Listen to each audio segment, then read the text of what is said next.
Buenas noches a todos. Es un placer. He tardado en llegar a este TECU.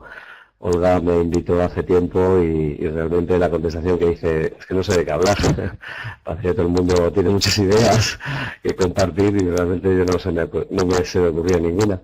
Pero bueno, la existencia de Olga fue positiva, a mí me animó y bueno, me apetecía cambiar de aire en el sentido de los temas que muchas veces se tratan, ¿no? Sobre la comunicación 2.0, sobre este mundillo que compartimos y que disfrutamos, y me apetecía algo, bueno, pues que pueda aportar un poquito diferente de lo que hablamos de cada día, no ya la consulta nuestra, nuestros problemas sanitarios, nuestros problemas de comunicación, problemas que nos afectan por todos lados y también los beneficios que tenemos, sin hablarlo de algo, hablaros de algo que a mí me ha estimulado mucho en los últimos años desde que la oportunidad de trabajar una pequeña parte de mi tiempo siempre de vacaciones, no ningún tiempo profesional más que mi propio tiempo en experiencias en África, por todo lo que implica, ¿no? Por una experiencia personal, por una experiencia profesional, por una experiencia social, porque creo que es algo que a mí me ha enriquecido mucho más de lo que yo he podido aportar allí con mi esfuerzo.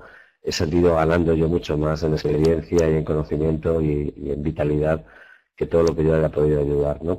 Creo que es una de las premisas, además de la cooperación. Todo el mundo que intenta hacer una cooperación con bondad y con ganas de ayudar, pero evidentemente con una gran dosis de beneficio. Y bueno, pues no es malo cuando es así de claro y de simple, ¿no? Entonces, compartir con vosotros unos minutos sobre estos temas, ¿eh? Mi experiencia en África, también he estado en Centroamérica, pero me voy a centrar hoy solamente en África, tiene unas características sociales y climáticas también diferentes a Centroamérica, aunque bueno, los países pobres, los países infradesarrollados comparten lamentablemente muchas de las circunstancias.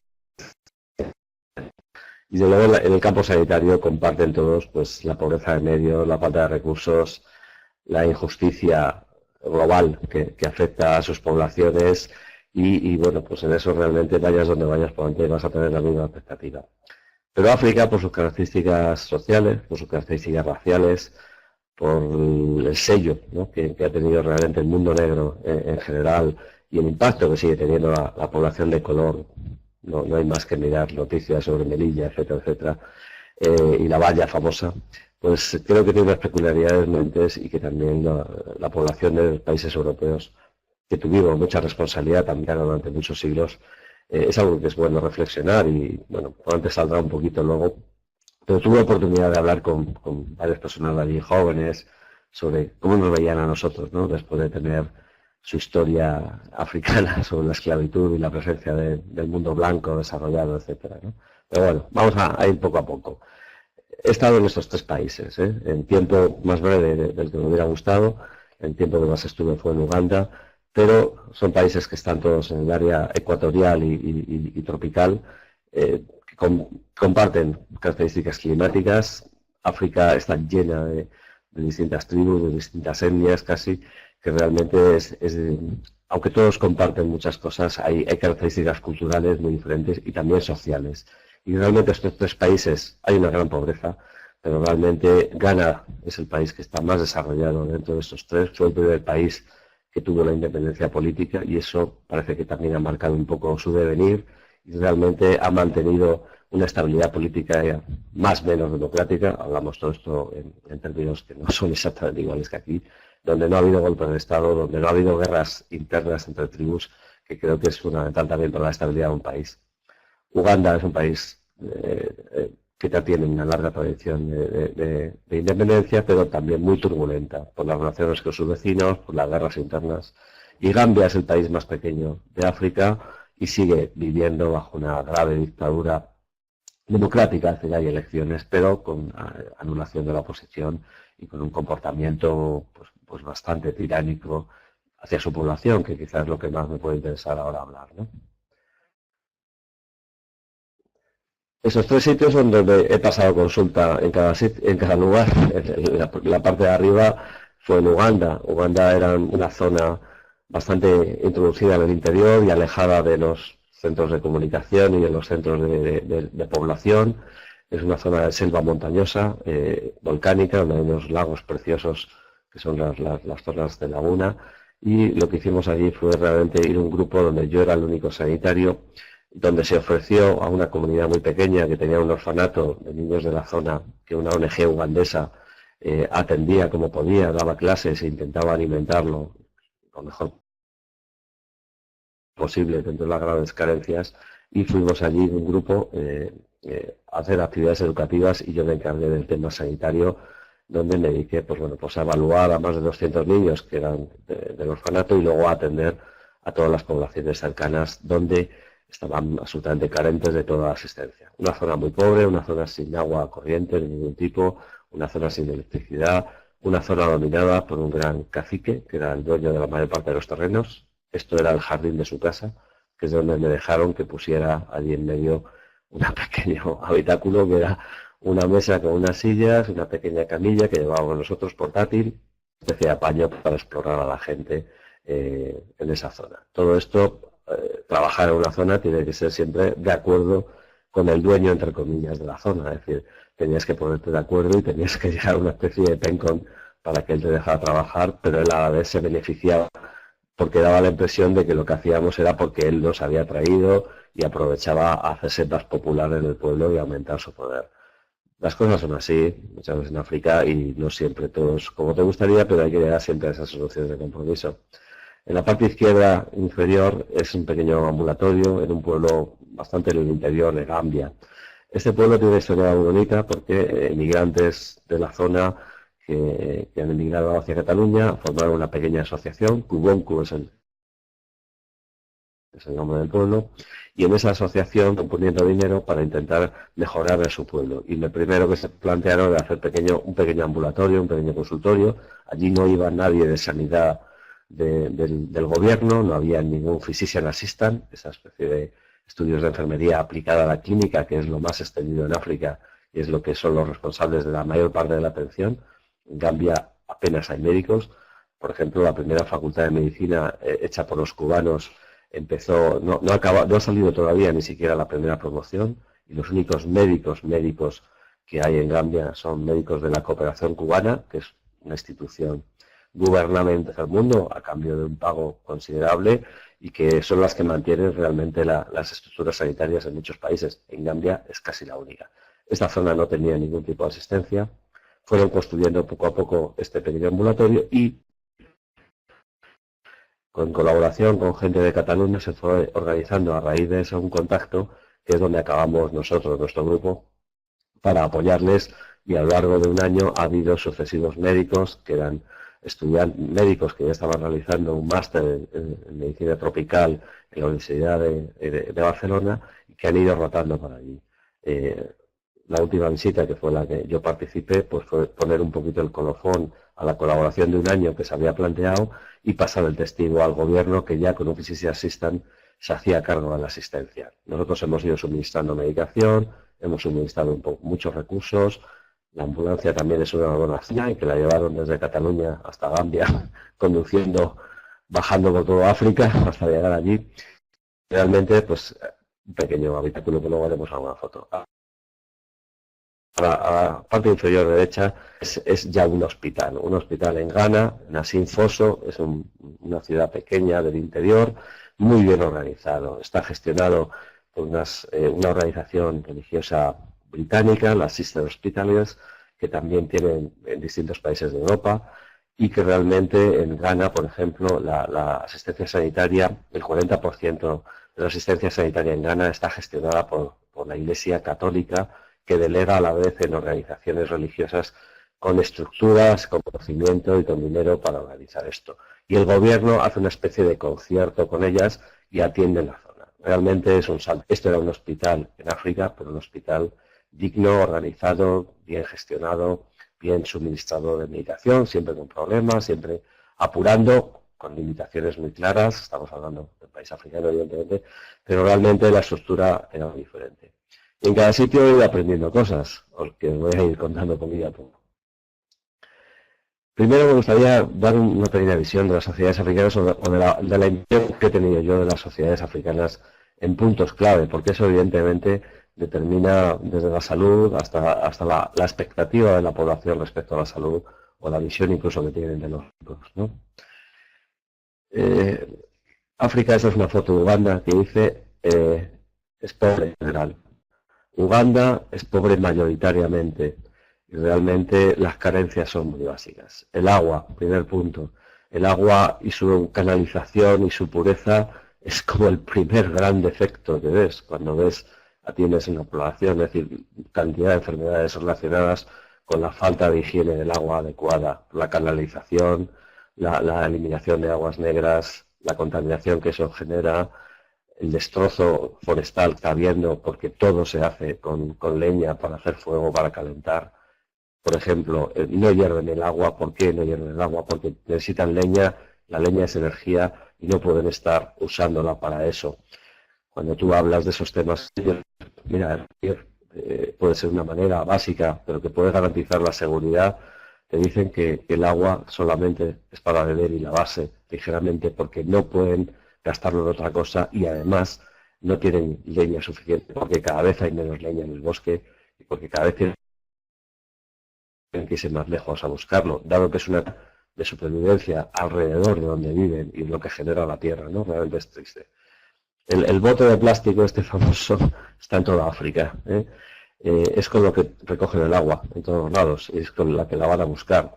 La foto está me encantó porque bueno, cada niño según su tamaño tiene un volumen, ¿no? A llevar encima de sus cabezas y lo que lo tapa es el matoque, que es el plátano que no es dulce y que es el tapón perfecto para ello, es decir, porque se adapta perfectamente cuando lo clavas en él. El origen de estos bidones, desde luego en Uganda, viene de un aceite de girasol. Pues en algún momento lo han tenido que comprar o lo han conseguido o se lo han regalado y al final este es un elemento precioso de la vida africana, que es el cacharro amarillo para recoger el agua, ¿no? Y es algo bellísimo. En África no hay desperdicio de plástico. El plástico se conserva, se busca, se desea a tope y realmente no ves nada porque el plástico es muy básico para esto. Este es el pueblo de Kubonko, en Gambia, que es donde estuve, pues un pueblo rural, un pueblo donde dices, bueno, si esto casi me recuerda a la España de no hace tantos años en muchos sitios, donde se vivía muy en la calle, donde se hacía fuego, bueno, pues con toda su dignidad y con los recursos que pueden, realmente la vida, por ejemplo, en los pueblos de Gambia, que tienen una estructura familiar y social muy estrecha, en Kunda se llama, viven como en barrios por familias, pues tiene una estructura muy bien organizada y era un pueblecito, digamos. La vida africana, sobre todo en las grandes ciudades, es muy dura. Es decir, si algo impresiona y te genera un choque enorme, es la llegada a las ciudades. Me da igual las que he visto. Kampala, Accra, Banjul, las tres son muy duras, son ciudades duras, es decir, la pobreza extrema, el aspecto tenebroso, digamos, que algunas veces te puede dar esa vida tan dura, en las ciudades es donde está más cruda. Esto era un niño dejado en medio de una acera en Kampala para pedir. No había nadie cerca, no sé si alguien le vigilaría o no, pero estaba dejado en medio de la calle, donde se lo dejaba allí y la gente, el que quería, le daba monedas, muchas veces extranjeros exclusivamente, dado que allí un niño pobre y abandonado en la calle, pues para ellos no es nada que choque como realmente a nosotros nos puede chocar de una manera brutal, ¿no? Un niño tan pequeño, así, ¿no? Las ciudades en general no hay luz, muy poca luz, mínima luz pública, asfalto mínimo, grandes carreteras, pero en cuanto te sales un poquito, todo es la tierra africana empapada por la lluvia tropical o por la época, según la época que viajes, seca o no, pero aún así la lluvia es muy abundante, barro, charco y la tierra rojiza, arcillosa africana, que es casi lo que más ves en todos lados. Realmente hay ciudades donde el tráfico es absolutamente caótico, es decir, hay pocos recursos, pero la cantidad de coches que ves es impresionante y a veces te choca, pero realmente es así. ¿Por qué? Porque las diferencias sociales son brutales, es decir, y el que puede y el que no, y puedes ver los dos extremos. Una cosa que me llamó la atención, por ejemplo, de Kampala, es que no hay autobuses, por supuesto, no hay transporte público. Todos son pequeños vans, que son una especie de taxis que vas de un lado para otro, ¿no? Ante mi pregunta de que, oye, con este tráfico tan caótico, un autobús vendría bien, ¿no? Porque más gente se mete en un solo elemento y se va de un lado a otro. Dicen, ¿y de qué va a comer toda esta gente? Es decir, ¿por qué no se podía hacer eso? Porque evidentemente muchísima gente vendía de ese pequeño taxi, que el taxi lleva un conductor, lleva otro que es el que abre la puerta, otro que cobra, es decir, a veces para un habitáculo donde cabemos 12 o 15, pues el personal que lo atendía eran 2 o 3 personas, ¿no? Pues realmente tenían una economía de supervivencia y podían salir con ello. Si se elimina todo eso y se ponen grandes autobuses con un solo conductor, pues imaginaros, ¿no?, el problema que teníamos, ¿no? Más imágenes de ciudad donde, bueno, pues tráfico, un olor a veces a gasóleo de baja calidad y es denso, ¿no? Y cargado, todo esto mezclado con el calor tropical, que realmente es muy chocante. Hasta que no lo llevas ahí unos días te cuesta acostumbrar, ¿no? Esa es una imagen de Accra, ¿no?, donde a veces se mezclan edificios más altos, los anuncios de occidentalizados de comercio, con la economía de mercado básico, que es de lo que vive la mayor parte de la gente. Todo el mundo vende y compra algo. Es decir, el comercio está en la calle, la vida está en la calle, todo el mundo está participando de esa actividad porque es la que le da la mínima subsistencia para que todos puedan comer al menos, ¿no? Esta es una imagen de Banjul donde, bueno, pues tras cualquier pequeña lluvia que hubiera, por supuesto, la basura, el barro, etcétera, pues es la imagen que todos tenemos y lamentablemente es así, con lo cual la imagen de dureza sobre las ciudades africanas es bastante intensa. Esto es una imagen más, este es un poblado de Gambia que se dedica al sector de pescado, que recogen, dado que la falta de mecanismos de refrigeración, de electricidad en cualquier lugar, de neveras que no existen, hace que el consumo fundamentalmente seco, y que es lo que se comercializa y llega a todos los lados.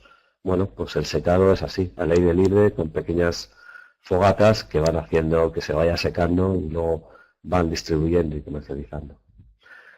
Otro tema interesante y que te explica a veces cosas de África es el tema de la religión, ¿no? La religión musulmana está muy extendida a lo largo de África, sobre todo en Centroáfrica y la zona subsahariana, donde a raíz de las invasiones árabes de la zona y la extensión del Islam, mantiene un porcentaje altísimo de la población, por no decir mayoritario. En todos los países que he estado hay libertad religiosa y conviven todas las religiones, y en los 3 países que he estado, en ninguno hay un conflicto religioso violento de ningún tipo. Y he visto en general un comportamiento bastante tolerante unas que en otras. Esta es la imagen del pueblo de Kubunku, que es en plena celebración del Ramadán, donde por supuesto los hombres son los que están dentro de la mezquita y las mujeres se quedan fuera, alejadas del entorno principal, que es el que tienen los hombres en su interior. En Gambia, por ejemplo, es un Islam tolerante, donde no hay ninguna tensión en el sentido. Gambia está al lado de Mali también, y Mali es uno de los países en este momento más peligrosos, donde el fanatismo del Al-Qaeda del Magreb, donde ha actuado violentamente, y todos conocéis un poquito las circunstancias. Realmente Gambia en eso está aislado. Pero hay un fenómeno que me he encontrado y que me lo comentaron también en Uganda, que es que el dinero de Arabia Saudí, el dinero de los grandes países de los Emiratos, está favoreciendo que las personas más brillantes o mejor preparadas de los países africanos son invitados a ir a estudiar a Arabia Saudí o a Qatar o a estos países durante varios años. Y vuelven casi siempre bien preparados, pero vienen muy claramente influenciados por el Islam wahhabita, que es probablemente la interpretación más rigurosa y que lamentablemente ha sido el germen de las visiones más fanáticas y más extremistas, ¿no? Y parece que es, bueno, pues un movimiento progresivo del dinero de estos países, que son los que financian las mezquitas, etcétera, y que realmente están haciendo una especie de introducción cultural, ¿no?, a su ideología, que, bueno, realmente un poquito inquietante. En este momento eres bien recibido allí. Precisamente en este pueblo donde estábamos trabajando y colaborando, nos invitaron a participar en el Ramadán, nos invitaron a entrar dentro de la mezquita y tuvimos realmente algo absolutamente maravilloso de una actitud, como en teoría es el Islam, dialogante, hospitalario y absolutamente receptivo con el extranjero. cosa que realmente pues, bueno, pues empieza a ser ya chocante, pero sí se puede ver todavía esa situación, ¿no? Estas son imágenes de la celebración del Ramadán, donde nosotros participamos, y luego al final tendréis una sorpresa sobre ese tema, que no anuncio. Y la Iglesia Católica, pues la Iglesia Católica también tiene un papel muy importante en África y mantiene un alto poder, digamos, de influencia cultural, religiosa, económica, de todo tipo. Esa es la foto que nos sacamos el último día que nos fuimos en Ghana, en Asinfoso, con las 3 hermanas que eran las que gestionaban el hospital, las que están en el centro, una británica, la que tiene el dedo levantado, una monja de Ghana, y la otra era de Togo. Realmente, cuando yo no me importa decirlo y soy absolutamente ateo y respeto la religión, pero no comparto en absoluto ningún tipo de creencia religiosa, realmente el trato con estas mujeres y su fortaleza física, mental y de entrega, realmente hay que decirlo en voz alta, es normalmente encomiable. Es decir, realmente mantienen una actitud de fuerza, de energía y de sacar adelante con ganas de ayudar, que realmente es para quitarse el sombrero en situaciones a veces muy difíciles de gestionar con ellos, ¿no? Entonces, y realmente también me dio la impresión, por conversaciones con ellas, que la mujer africana, poderosa, inteligente, que realmente existe y evidentemente está en todos lados, solo ha visto a través de la religión, en este caso las religiones católicas, la vía de escape para garantizar su cultura, su formación y su independencia a un futuro que, si no fuera así realmente, sería la del matrimonio concertado, la vida dedicada al servir al varón y a producir hijos y mantener la casa, la agricultura, el ganado, etcétera. La mujer africana es la que hace mayoritariamente todo. Entonces, me he encontrado con mujeres poderosas, inteligentes, aprendían rápidamente idiomas, todas hablaban varios idiomas y realmente con una energía y una inteligencia impresionante, ¿no? Y realmente me daba esa impresión, ¿no? Diciendo, aquellas mujeres que ven un poquito todo esto, pues realmente muchas las he visto entregadas a las órdenes religiosas que a la vez captaban este tipo de jóvenes con inteligencia para introducirlas en su sistema. Bueno, es así. Realmente yo solo tengo que decir que es admirable su trabajo y es admirable. Y realmente, por ejemplo, en Ghana, el 40%, como he dicho antes, de la asistencia sanitaria está gestionado por órdenes religiosas, ¿no? Y de la Iglesia Católica, el arzobispado católico, que a la vez gestiona con diversas órdenes, en este caso, esta de origen británico, ¿no? La mujer, he ido apuntando, ¿no? Impresiones que me daba la mujer, ¿no? Pero la mujer normal, la mujer del pueblo, la mujer del día a día, pues realmente también es admirable, porque la carga que soporta, el esfuerzo que realiza y las responsabilidades que somete como madre, como cuidadora, como trabajadora, etcétera, etcétera, es impresionante. Ha saltado, menos. Mujeres en África, a la izquierda, una enfermera del hospital de Ghana, ¿no? Estas enfermeras, parece que es una imagen ya típica, ¿no? Poderosas, fuertes, muy blancas, van vestidas todas impecables, ¿no? Y la mujer que estaba allí, esta mujer estaba parida de hacía 2 días, ¿no? Que estaba ahí descansando. La mujer africana como trabajadora. En Gambia el agua era de pozo y se veía unos brazos y unos músculos poderosísimos sacando el agua, cargando, haciendo cocina, etcétera. O la mujer africana madre. Es decir, la función de la maternidad es fundamental en el eje cultural africano y aquella que no puede realmente es una marginada y lo pasa absolutamente mal. Por ejemplo, una de las mujeres que atendí en Ghana era una mujer que venía porque tenía sangrados muy irregulares y no podía tener hijos. Al explorarla mínimamente, tenía un útero miomatoso enorme, es decir, era un útero miomatoso, algo que es muy común además en la mujer africana, mucho más en la mujer de raza negra que en la mujer blanca, y realmente nunca había consultado, salvo cuando había visto que no podía tener hijos y sus menstruaciones eran irregulares y muy abundantes, por supuesto, sufriendo una gran anemia, ¿no? Realmente eso es una tragedia. Primero, porque en África no se hacen mielectomías parciales y no hay más remedio. Y realmente el retraso en la consulta y la negación que puede haber en una mujer por ello, dado que ya no va a tener oportunidad de ser madre, es importante y realmente es un dato muy a tener en cuenta cuando hablas con ellos, ¿no?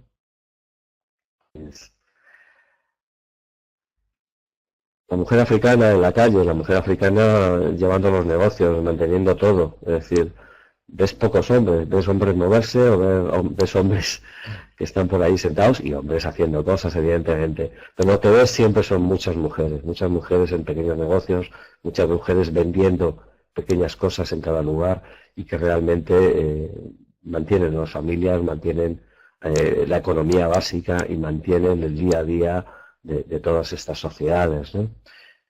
Con fijaros, las caras son al azar, estas son en Ghana, en Kubasi, que es la antigua capital del imperio Asanti, que era el más famoso en esa zona de África, ¿no? Realmente la persistencia en el tiempo, el estar horas en la calle, las expresiones son a veces muy sintomáticas, ¿no? Eso, Kapuscinski, un famoso periodista que ha escrito mucho sobre África, decía que era el estado de inerte espera, ¿no? Es decir, da la impresión de que a veces hay una especie de vacío mental donde la gente está esperando algo y puede estar horas y horas pues, una mirada totalmente perdida, ¿no?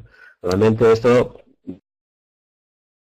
me fijé después de haber leído a Kapuscinski, entras realmente en mucha gente, en esa espera en la calle, en esa espera inerte a que pase algo, a que se venda algo, a que ocurra algo, de una manera que realmente te sorprende para el mundo nuestro de prisa, de ocupaciones, de tener que hacer siempre 50 cosas a la vez y nunca llegar. Allí al contrario, es decir, hay poco que hacer y lo poco que hay que hacer, cuando hace tanto calor hay que tomárselo con mucha calma.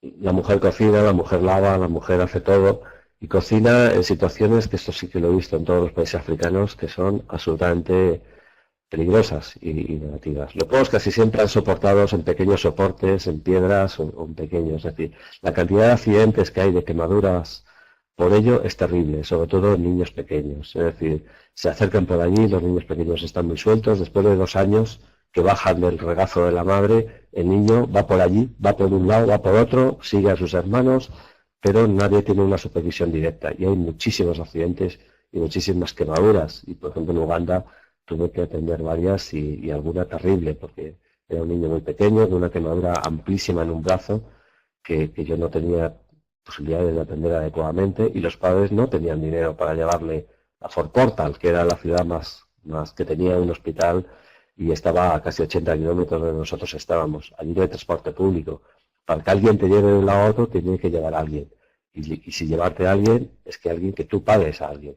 Allí son las motos, los bodabodas en Uganda, que son las que hacen de transporte. Y eso o lo pagas o si no, no vas. Y no hay más tutilla. Es decir, bueno, realmente lo único que pudimos hacer es darle el dinero para que le llevara al niño, el padre, porque realmente yo no me podía atender y era una quemadura muy extensa, por ejemplo, ¿no?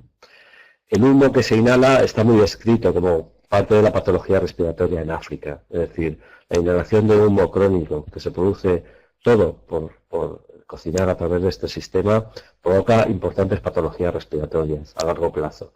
Y la mujer está expuesta a este humo todos los días de su vida desde que es muy pequeñita. Y realmente entrar en un sitio de estos para nosotros era asfixiante. Pues no podías imaginarte cómo esa mujer podía estar horas y horas todos los días cocinando en una zona, en este caso era comunitaria, pero en otras familias era suya. No cocina al aire libre, ¿por qué? Porque puede llover y se estropearía todo, con lo cual siempre hay ese tipo de cabañas para cocinar, ¿no?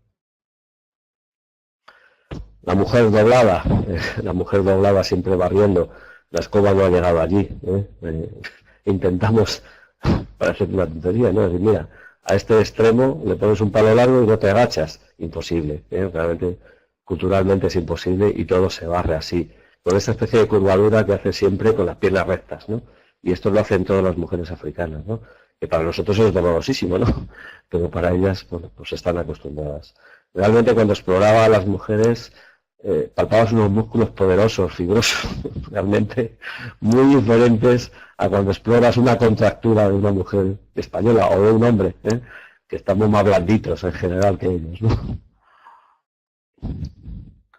El agua y la alimentación, he ido apuntando ya respecto al agua, ¿no? Es decir, la falta de agua.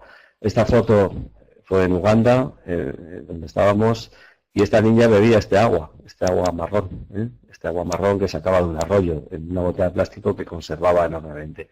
Y lo que está mascando es caña de azúcar, que es que lo que te hace quitar el hambre y engañar un poquito, cuando tienes poco para comer. Realmente es así.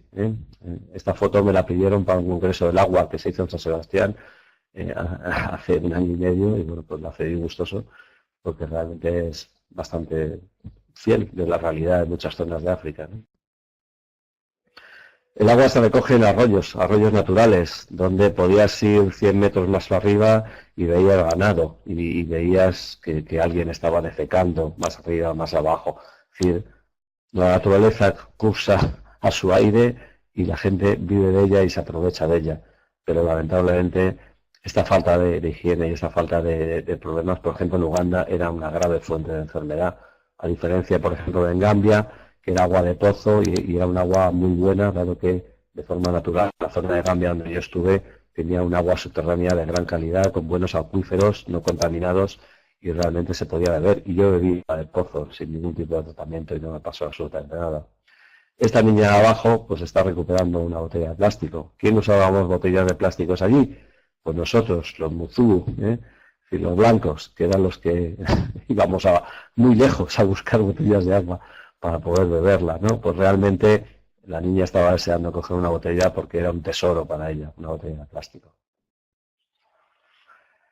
Sin embargo, por ejemplo, en Ghana, el hospital donde estábamos hacía su propia potabilización del agua y la comercializaba en bolsas para el hospital y para los enfermos y para la gente que estábamos allí, pero también la vendían, ¿no? Es decir, ellos tenían un pozo controlado, bien controlado microbiológicamente, y hacían estas bolsas de plástico de agua, que son las que se venden en muchos lugares de África, pero que no podías comprar en cualquier lugar, sino en aquellos sitios donde tenías garantía del origen. Y el hospital y las monjas habían estructurado este sistema. Esta era la envasadora ya final, que realmente pues garantizaba un agua de calidad, afortunadamente. Este era el pozo, uno de los pozos del pueblo de Pubonco.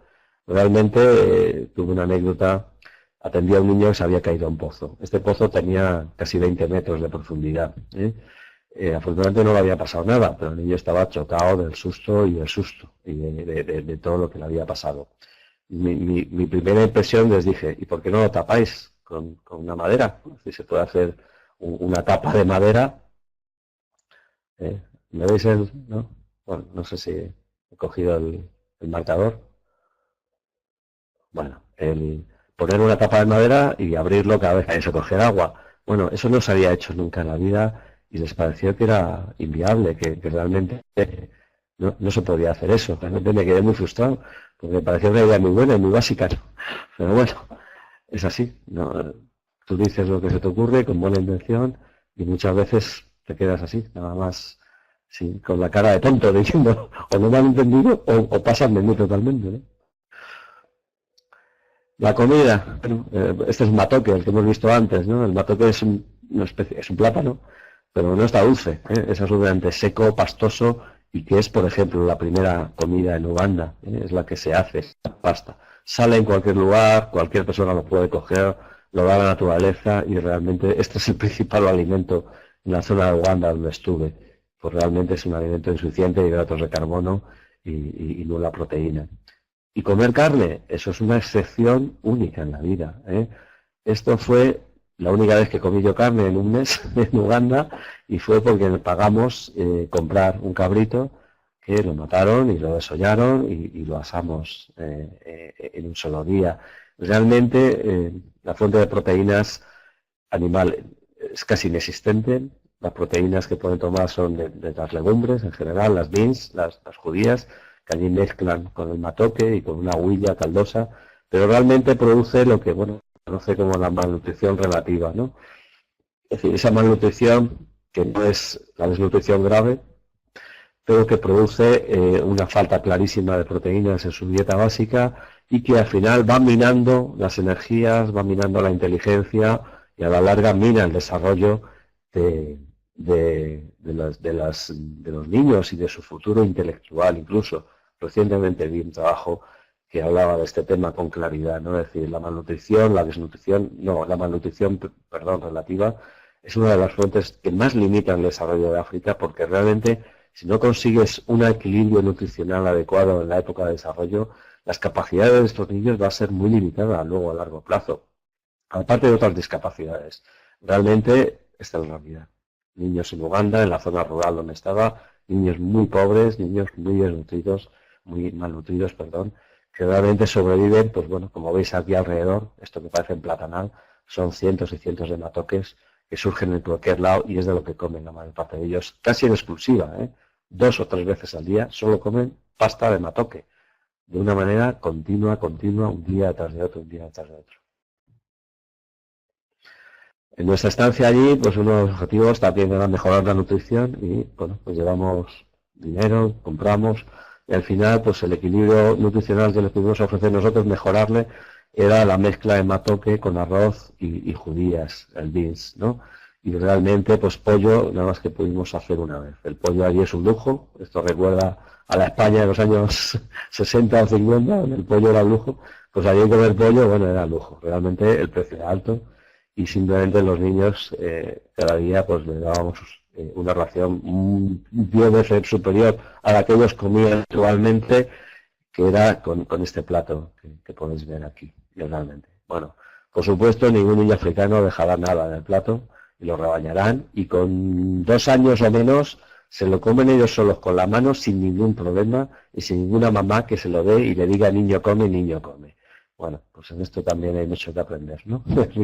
Respecto a la necesidad y a la educación. Vamos a hablar un poquito como médico, ¿no? Es decir, bueno, pues qué cosas he hecho, qué he visto, qué me ha parecido. Este era mi cubículo exploratorio en África. Bueno, en primer lugar, os presento aquí a la izquierda a Sadiq. Sadiq fue mi traductor y mi acompañante y mi ayudante en Uganda. Sadiq tenía una historia familiar de un chaval de la calle, recogido en un orfanato público los primeros años de su vida, que luego pasó a una ONG que es con la que nosotros jugamos y fuimos con ellos, que le había educado y le había dado una formación de instituto normal y bueno, pues tenía 19 años, le encantaría ser médico y era su ilusión y realmente pues es el que es un chaval muy inteligente, él y yo continuamente en inglés, pero él hablaba suajili y luego hablaba en Uganda, que es el idioma propio, aunque Uganda también tiene distintos idiomas según la zona, donde a veces hay problemas para comunicarse entre ellos. Pero bueno, chaval interesado en la ciencia, chaval interesado en todo lo que hablábamos y para mí, pues, aparte de una gran amistad con él, aprendí también mucho de él y me contó realmente mucho de la vida del niño pobre africano o del niño de la calle, que es algo especialmente duro. Y diciendo alguna cosa o si no, bueno, pues como ha dicho Olga al principio, escribía un relato que no es literal todo lo que pasa en el relato, que se llama Las suaves colinas de Kampala, donde hablo de la vida de niños de la calle en una especie de relato novelado, no todo es literal y el 90% parte de mi invención basado en las conversaciones con Sadiq fundamentalmente. Explorando, viendo, bueno, niño con enfermedades articulares, de enfermedades de espalda claramente, además era un niño deficiente. Mujeres, las quejas fundamentales eran dolores abdominales, menstruaciones muy abundantes, aunque puedan parecer mujeres ancianas, eran mujeres, por ejemplo, esta no tenía más de 40 años, realmente. Patología muy diversa, muy general, a veces muy difícil de determinar, sobre todo cuando careces del mínimo apoyo instrumental, es decir, pruebas de imagen, análisis básicos, realmente hacer una medicina muy de exploración y sugestión de lo que te parece, pues es una medicina muy pobre, pero realmente es que no había nada de nada, y ahora pues diré alguna cosilla más. Lesiones, heridas, la mayor parte de los niños van descalzos y hay una lesión muy típica que ocurre en todo el África tropical, pero bueno, ahora lo enseño, que es una especie de parásito que se mete en la piel, ¿no? Es decir, bueno, niños con discapacidades que están condenados pues, a una vida de discapacidad severa, que allí no hay 11, allí no hay nada que le vayan a ayudar. Por ejemplo, este niño, pues unos ojos de ceguera típica de tracoma. O este chaval, que para mí fue una anécdota muy ilustrativa, tenía los ojos muy irritados, muy escocidos, y cuando le pregunté qué le pasaba, pues decía que le molestaban los ojos, ¿no? Ingenuo de mí, le miro y le digo, ¿pero ves bien? Y me dice, sí. Bueno, pues cuando le puse la carta de Snellen, no veía nada. Realmente, claro, el chaval no veía nada, era una miopía intensa que realmente es que nunca había visto mejor, con lo cual la pregunta de si ves bien es que no ha visto mejor nunca.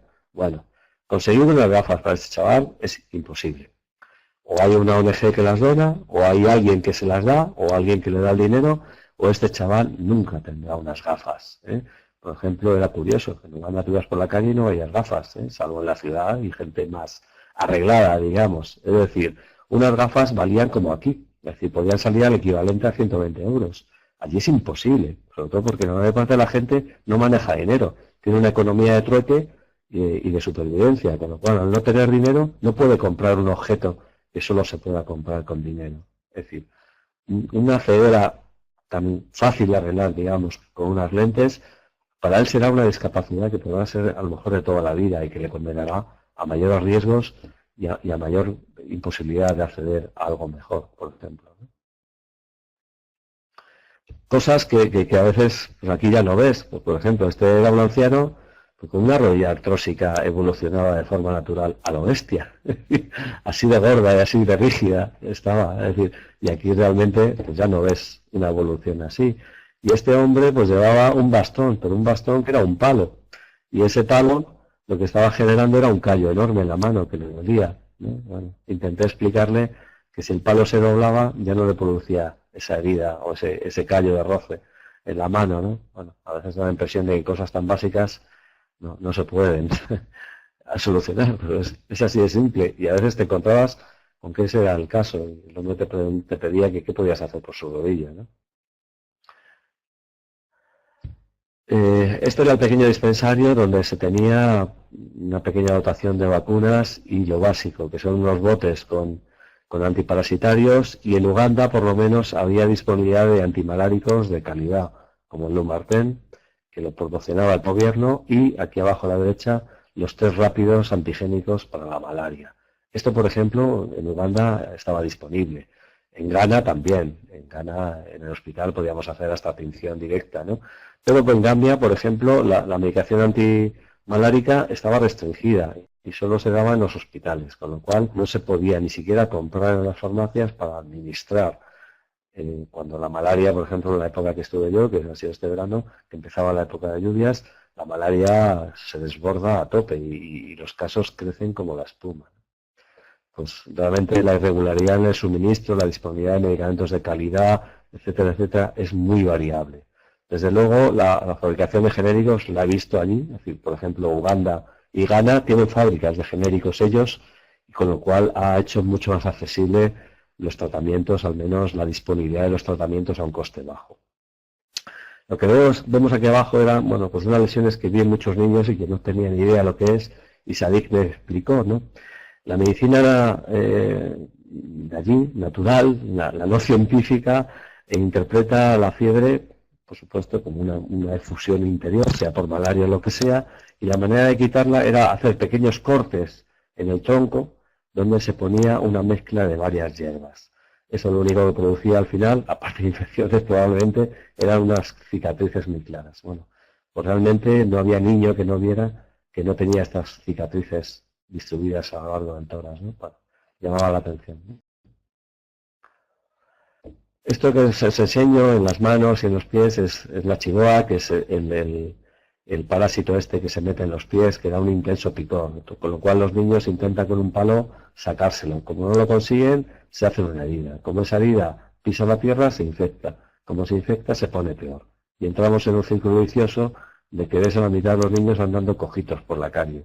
Y realmente era esto. Bueno, pues una de las tareas que más me dediqué en aquel momento fue a sacar el chilloe, los jiggers, que es como se llama en inglés, de los pies, con lo cual con jeringas estériles, con antisépticos, y luego protegiendo el pie para intentar que con una chancla que consiguieran de alguna manera esperar a que se cerrase y no andar descalzo. Una vez que anduvieran descalzo, esa infección podía volver a empezar una y otra vez. Said me decía que esto era así, que todos habían pasado por lo mismo y que hasta que no fueses mayor y pudieses tener los zapatos, nunca se te iba a curar los jiggers de los pies, lamentablemente, ¿no? Las tiñas son muy frecuentes, ¿no? La mezcla de calor, de falta de higiene, de humedad, provoca estas tiñas tan llamativas con sus heridas residuales, donde es también generalísimo que lo es. Veo a Rosa, que está por aquí, Taberner. Sí, la trungiasis, que bueno, se llama, según se llame en Brasil o en otros lados, ¿no? Ellos lo llaman el jigger. Este, sin embargo, pues era la imagen del hospital de Ghana, en Asinfoso, donde estuve. Yo me dediqué solamente en urgencias, estuve allí todo el tiempo con otro médico de Ghana, con un médico de familia. Y la inmensa mayoría de los médicos son médicos de familia y además se llaman así, los Family Physician, que realmente tienen unas habilidades que a veces yo admiro y envidio. Realmente son el eje fundamental de la atención. Otro tipo de especialidades son poquísimos y están en los de tercer nivel, es decir, un traumatólogo, un ginecólogo, un cirujano general. Hay muy pocos. Todos, por ejemplo, en Ghana están formados en Sudáfrica y están en hospitales muy por provincias, un único hospital. El resto lo llevan. Pero esos médicos de familia tienen habilidades quirúrgicas, tienen habilidades de todo tipo. Hacen cesáreas, operan apendicitis aguda, operan complicaciones quirúrgicas agudas en el momento, abordan todas las lesiones traumatológicas y fracturas no quirúrgicas, porque si no la derivan al otro hospital. Por supuesto, no hay diferencia por edad, la pediatría, eso no existe en la mayor parte de los países africanos, y el médico de familia atiende todo el espectro de posibilidades. Pero con la ayuda muy importante de los physician assistant, es decir, esas enfermeras especializadas en la atención clínica que soportan una gran parte de la patología y que dejan al médico solo la patología más grave o más complicada que ellos no pueden atender. Y además de una manera muy cruda y muy dura. Con el que estuve me lo decía muy claro. Los médicos estamos para salvar vidas. Es decir, otro tipo de actividades las hacen los physician assistant. Es decir, nosotros nos dedicamos a lo más grave y a lo más complicado. El resto lo puede hacer esa enfermera especializada, ese physician assistant. Y realmente es un modelo que, por ejemplo, en Ghana yo he visto que funciona y que brillantemente actúa, ¿no? Y realmente atiende razonable a su población con cierta calidad. Imágenes de urgencias, como por ejemplo un niño con malaria cerebral, arriba a la izquierda convulsionando, que le trajo su padre corriendo, en plena convulsión. Una niña con malaria severa a la derecha, que tenía, no lo podéis ver, pero bueno, aquí el análisis de la niña, tenía 2,5 gramos de hemoglobina, hubo que transfundirla y estaba en una situación de choque importantísimo. Es decir, realmente la malaria la he visto y la he aprendido en Ghana, sobre todo aquí en el hospital, que era la malaria grave, es decir, no, la malaria con fiebre pero con complicaciones, no solamente un cuadro febril de afectación del estado general, sino la malaria cerebral, la malaria con anemia severa en los niños menos de 5 años, es decir, la malaria que mata, y mata mucho, y además está muy extendida, a pesar de que haya medicación, a pesar de que las redes para dormir, las mosquiteras, están muy extendidas, por ejemplo en Ghana, pero aún así la malaria es terrible, y mientras no se encuentre una solución definitiva, como puede ser la vacuna, la malaria seguirá siendo la gran lacra de África. Más que el VIH y más que otro tipo de enfermedades, la malaria es lo que más mata en África, sin ninguna duda. Y la verdad es que es bastante impresionante. Bueno, esta es la imagen. Bueno, aprendí a diagnosticarla con el técnico y echando ahí buenos ratos viendo el microscopio, y al final, bueno, pues oye, aprendes a encontrar el parásito, ¿eh? Bueno, si alguien quiere practicar, hay malariaspot.org, que es una especie de juego virtual donde te van enseñando imágenes y te va enseñando a diagnosticar dentro de la atención cuáles son los puntos del parásito, ¿eh? Bueno, o sea, si alguien tiene ganas, aquí tiene pasar un rato a diagnosticar malaria. Hay mucha conciencia sobre ello y según cada país está más extendido o no, pero realmente, por ejemplo, en Ghana, muchos carteles de rápidamente niños embarazadas, que son una población de más riesgo, que se actúe contra la malaria. Y para ellos, fiebre es malaria, mientras no se demuestra lo contrario. Y muchas veces se actúa, a veces también excesivamente. Hay ya países donde ponen límites a este uso generalizado de los antimaláricos ante cualquier fiebre y que pone un poco el requisito de que se haga un test rápido, si está disponible, o un test directo en sangre de confirmación antes de tratar cualquier fiebre como malaria. Pero aún así, la probabilidad de que cualquier fiebre sea malaria es muy alta. ¿Cómo voy de tiempo, Olga? Bueno, no digo nada, sigo. Tú sigue, Vicente, tú sigue. Que estamos Vale. aquí todos. No digo que me agarro demasiado. El VIH, pues hay que hablar de ello también, ¿no? Es decir, bueno, esto es un cartel, por ejemplo, en Gambia, ¿no? Que el buen aspecto no significa nada para el SIDA, ¿no? Protégete tú mismo, usa un condón. Bueno, con eso del condón, que es lo que más se ha promocionado y que donde, bueno, pues realmente había mucho que decir, ¿no? Porque, por ejemplo, en Uganda, con la gente que yo estaba allí, chicos jóvenes y tal, conocían el tema perfectamente y me decían, sí, el condón está muy bien, pero ¿dónde tengo yo un condón? Nadie del gobierno me lo da, no tengo dinero para comprarlo y además no tengo dónde comprarlo, porque si me tengo que ir a 80 kilómetros para conseguir preservativos es muy difícil. Es decir, realmente, a pesar de todas las campañas y todos los esfuerzos que se están haciendo, evidentemente, claramente con el uso de antirretrovirales para reducir la extensión, evidentemente para proteger a la embarazada y evitar la transmisión vertical, etcétera, etcétera, se ha avanzado un montón, pero creo que en el aspecto al menos del preservativo me di que en la realidad esa especie de mito donde el preservativo está extendido y que con eso vamos a cortar el SIDA radicalmente en África, me parece más un deseo que una realidad, porque mucha gente no tiene ningún acceso al preservativo sabiendo su utilidad y sabiendo su uso. Idealmente, en las zonas que he estado donde la incidencia del SIDA ha sido menor, es realmente aquellas donde la religión tiene una fuerza social muy importante, lamentablemente. Hay que decirlo así. Las regiones musulmanas donde la religión está muy implantada y la gente las sigue, castiga radicalmente las relaciones fuera del matrimonio, evidentemente, y lo evita. Con lo cual, realmente, es que la incidencia es mucho menor, lamentablemente, hay que decirlo así. Ya con la Iglesia Católica veo que hay menos seguimiento de esas recomendaciones, claramente, ¿no? Pero desde luego en las zonas musulmanes sí lo hacen, ¿no? Y aún así, el SIDA te lo vas a encontrar, quieras o no. Y, por ejemplo, en Gambia, pues nos llevan a este niño que tenía 8 años, parecía mucho menos, muy delgado, muy caquético, que tenía estas lesiones de herpes zóster recidivante, que en los 3 últimos años había perdido mucho peso y que tenía estas lesiones que le salían continuamente, enormemente dolorosas, sudativas, sobreinfectadas y con todo lo que os podéis imaginar. Cuando exploré al niño tenía adenopatías múltiples, tenía hepatomegalia, esplenomegalia, tenía desde luego un deterioro general muy importante y unas lesiones dermatológicas, en este caso de herpes zóster. El niño no estaba, por supuesto, diagnosticado de nada y al preguntar sobre sus padres me dijeron que habían muerto los dos en poco tiempo. ¿De qué? No lo sé, se murieron y los enterraron. En esta zona de África ningún niño se queda desprotegido y lo atienden los familiares. Entonces el que lo traía era un tío. ¿Ese tío es el que se habían muerto sus padres? Pues sí. ¿Y de qué? Pues de nada, no lo sabía. Y realmente, simplemente cuando se enteró que había unos médicos blancos por allí, pues hizo unos cuantos kilómetros y nos lo llevó.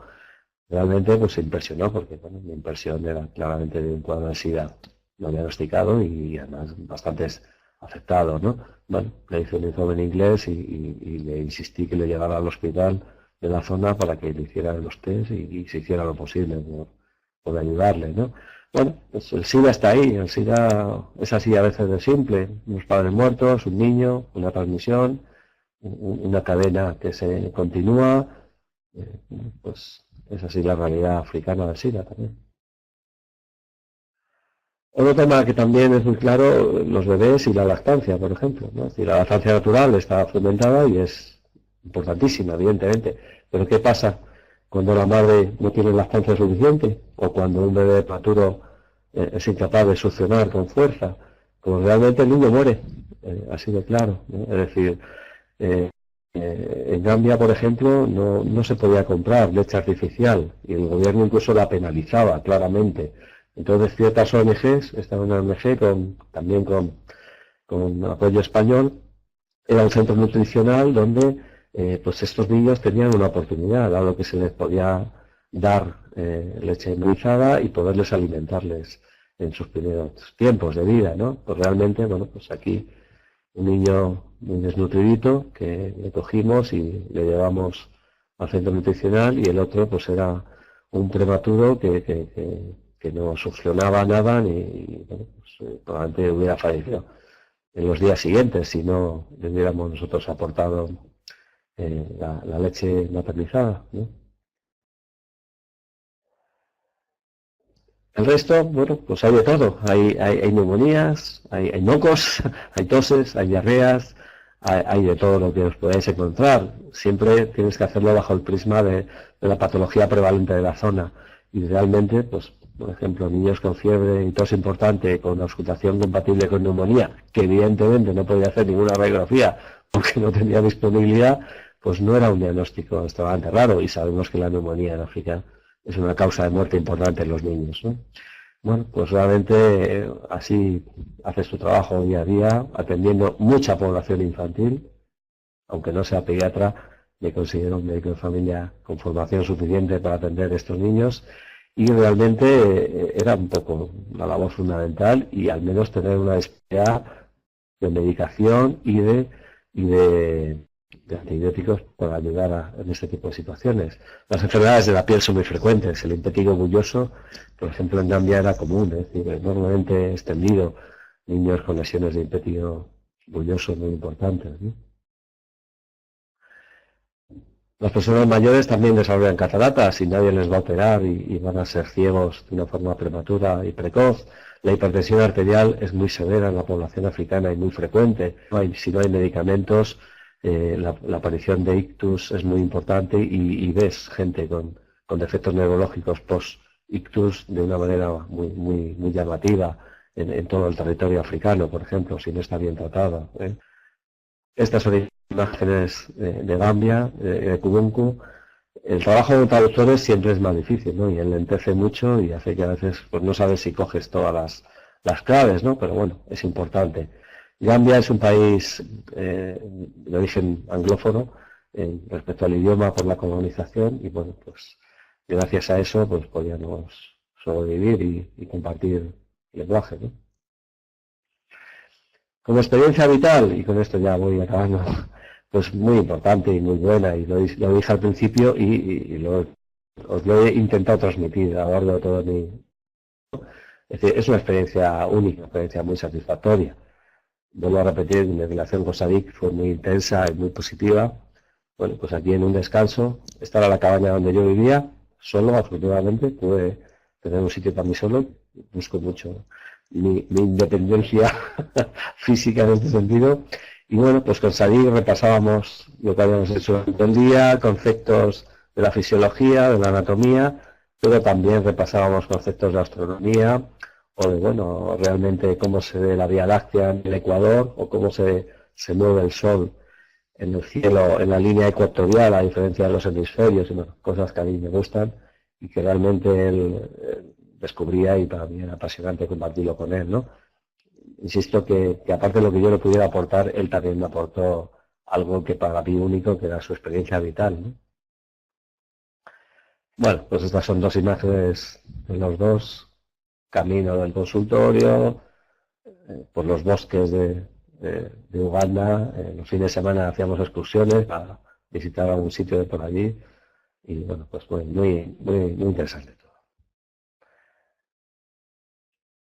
Vamos a ver si nos enlentece el ordenador.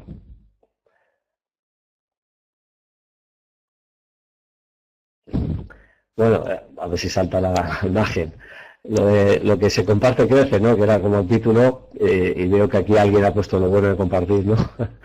Bueno, lo que se comparte crece es el eslogan de la asociación que tenemos nosotros, que se llama Jata Kendeya, que es un nombre de lengua mandinga, que realmente es el grupo. Habéis visto una foto donde había varias chicas y tal. Bueno, pues es el grupo de amigos, en el fondo amigos, que nos hemos organizado nosotros por motu propio para hacer este tipo de actividades, con contactos aquí y allá, y bueno, moviéndonos mucho, sobre todo Roger, que es un psiquiatra que se acaba de jubilar de Barcelona, que es el alma mater de todos y realmente es el que va buscando contactos y posibilidades. Ahora tenemos un proyecto en Senegal, en el sur, en la Casamance, donde probablemente el próximo verano me desplazaré a ver qué se puede hacer, ¿no? Estas son imágenes de Gambia.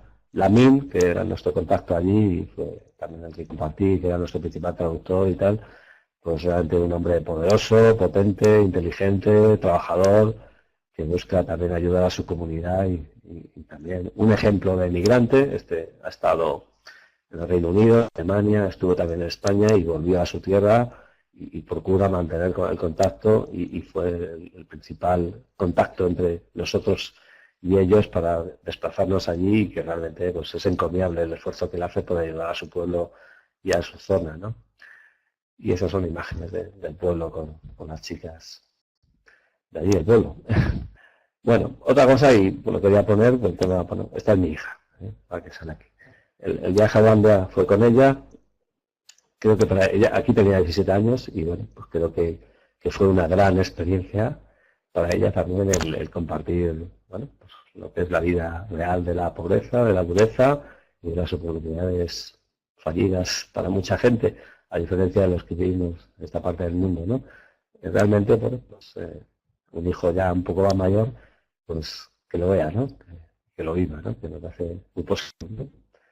Y en otro viaje, pues este es mi hijo, que tiene 22 años, y bueno, pues realmente en esta vez me acompañó, sobre todo él estudia comunicación audiovisual y, bueno, pues ha rodado una especie de spot para nuestra organización y hizo un montón de fotos en las que yo salgo por ahí con él para, bueno, hacerlo. También ha editado ahora un pequeño libro con fotos de Gambia y tal. Bueno, pues son experiencias buenas para compartir también con tus hijos y con tus amigos y realmente pues es algo que también animo a todo el que pueda tener la oportunidad de hacerlo, ¿no? Me dicen que es igual que tú cuando yo era así, que se dice. Bueno, vamos a ver si salta, que creo que ya estamos bien al final, ¿eh? Vale. Pero en el próximo viaje voy solo, ¿eh? Que también, y la familia también te condiciona, ¿eh? Cuando estás solo también estás más suelto, ¿eh? Bueno, a ver si avanza un poquillo. Olga, no depende de mí, ¿verdad? Que esto se haya quedado atascado esta imagen, ¿no? Yo ya la estoy viendo. Bueno, esta es otra foto que hice yo, ya sale. Bueno, pues realmente motivo de alegría también es cuando ves alegría en los demás, ¿no? Es decir, los niños en Uganda, con las actividades educativas, se hicieron cometas, que realmente es algo que no habían visto nunca ellos. Realmente, pues ver a una niña pequeña correr tan contenta con una cometa, pues realmente es una imagen única, ¿no? Y que, bueno, te hace sentirte bien estar tú allí en ese momento y estar ayudando en lo que puedes a la gente, ¿no? Y al final en Uganda, el último día, pues hicimos una fiesta con comida y bueno, pues para todos, y baile y música y tal, y bueno, pues realmente África es un país alegre, ¿eh? No todo es miseria ni todo es tristeza, realmente la vida sigue, la vida se puede vivir también con alegría dentro de la escasez y de las limitaciones y bueno, pues en cuanto hay una oportunidad, la gente africana es una gente muy alegre, deseando compartir, bailar, cantar, moverse, y los niños especialmente, ¿no? Con lo cual, no todo es pobreza, enfermedad y miseria, ¿eh? Hay muchos buenos momentos también, y ellos también, creo que dentro de su modestia y su belleza, también viven momentos de felicidad, ¿no? No hagamos esa imagen siempre catastrófica, que no siempre es la imagen general, hay de todo, y toda persona tiene de todo, pero realmente en la vida buena.